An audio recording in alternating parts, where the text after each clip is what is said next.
ओम नमो नारायणाय। कार्तिक मास की आप सभी को हार्दिक शुभकामनाएं। आज की इस वीडियो में आप सुनेंगे कार्तिक मास में प्रतिदिन सुनी जाने वाली सीता नित्यनेम की कहानी। अगर वीडियो पसंद आए तो चैनल को सब्सक्राइब और वीडियो को लाइक जरूर कर दीजिएगा। तो चलिए शुरुआत करते हैं। अब सुनिए कार्तिक मास की सीता नित्य नेम की कहानी। इस कहानी को सीता माता कहती थी और प्रभु श्री राम सुना करते थे। एक दिन श्री राम भगवान को किसी काम के लिए बाहर जाना पड़ा तो सीता माता कहने लगी, भगवान मेरा तो 12 वर्ष का नित्य नेम है, अब आप बाहर जाएंगे तो मैं अपनी कहानी किसे सुनाऊंगी। तब श्री राम ने कहा कि सीते आप कुएं की पाल पर बैठ जाना और वहाँ जो भी औरतें पानी भरने आएंगी उन्हें अपनी कहानी सुना दिया करना। सीता माता कुएं की पाल पर जाकर बैठ गई। तभी एक स्त्री आई। उसने रेशम की जरी की साड़ी पहन रखी थी और सोने का घड़ा ले रखा था। सीता माता उसे देखकर कहने लगी, बहन मेरा 12 वर्ष का नित्यनेम सुन लो। पर वह स्त्री बोली कि मैं तुम्हारा नित्यनेम सुनूंगी तो मुझे तो घर जाने में देर हो जाएगी और मेरी सास मुझसे झगड़ा करेगी। इसलिए उसने कहानी नहीं सुनी और अपने घर चली गई। लेकिन उसके घर जाते ही उसकी रेशम जरी की साड़ी फट गई। सोने का घड़ा मिट्टी के घड़े में बदल गया। सासू ने देखा तो पूछा, अरे बहू ये किसका दोष अपने सिर लेकर आ गई है। बहू बोली, माँ जी कुएं पर एक औरत बैठी थी, उसने अपनी कहानी सुनने के लिए कहा लेकिन मैंने नहीं सुनी, शायद उसी का यह फल मुझे मिला है। बहू की बात सुनकर अगले दिन वही साड़ी और वही घड़ा लेकर सास कुएं की पाल पर गई। सास को वहीं पर सीता माता बैठी मिली तो माता सीता ने कहा, बहन मेरी कहानी सुन लीजिए। सासू बोली, एक बार छोड़, मैं तो 4 बार कहानी सुन लूंगी।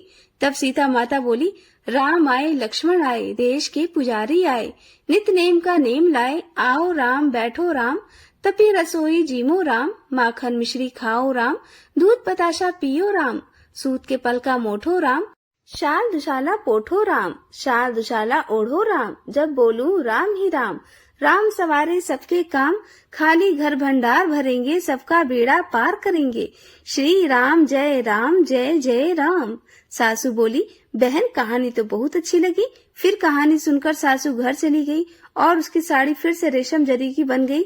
मिट्टी का घड़ा भी फिर से वापस सोने के घड़े में बदल गया।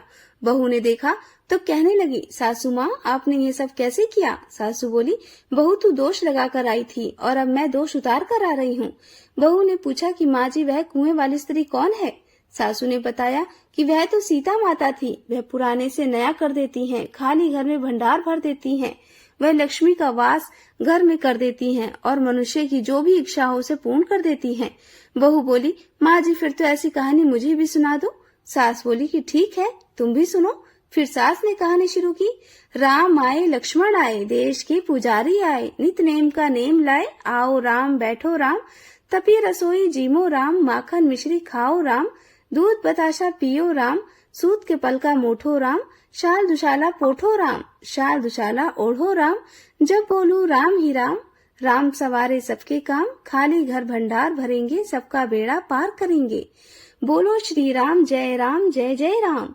कहानी सुनकर बहू बोली, माँ जी कहानी तो बहुत अच्छी है। सासू ने कहा, ठीक है अब से हम इस कहानी को रोज किया करेंगे।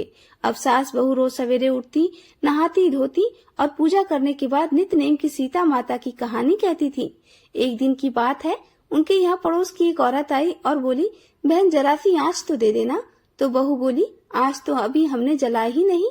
पड़ोसन बोली, तो फिर तुम सुबह 4 बजे उठकर क्या कर रही हो। तो उन्होंने कहा, हम तो सुबह सुबह उठकर पूजा करते हैं, फिर सीता माता की नित्य नेम की कहानी सुनते हैं। पड़ोसन ने उनकी बात सुनकर कहा, सीता माता की कहानी कहने से तुम्हें क्या मिला। तब वे दोनों बोली, सीता माता की कहानी कहने से घर में भंडार भर जाते हैं, सारे काम पूर्ण हो जाते हैं, मन की इच्छा भी पूरी हो जाती है। पड़ोसन ने कहा, बहन अगर ऐसा है तब तो फिर मुझे भी कहानी सुना दो। तब बहू बोली, ठीक है तुम भी यही कहानी सुन लो। राम आए लक्ष्मण आए, देश के पुजारी आए, नित्य नेम का नेम लाए, आओ राम बैठो राम, तपी रसोई जीमो राम, माखन मिश्री खाओ राम, दूध बताशा पियो राम, सूत के पल का मोठो राम, शाल दुशाला पोठो राम, शाल दुशाला ओढ़ो राम, जब बोलू तब राम ही राम, राम सवारे सबके काम, खाली घर भंडार भरेंगे, सबका बेड़ा पार करेंगे, श्री राम जय राम। पड़ोसन ने इस कहानी को सुना तो कहने लगी, बहन कहानी तो बहुत अच्छी लगी। अब वह पड़ोसन भी नित्य नेम सीता माता की कहानी कहने लगी।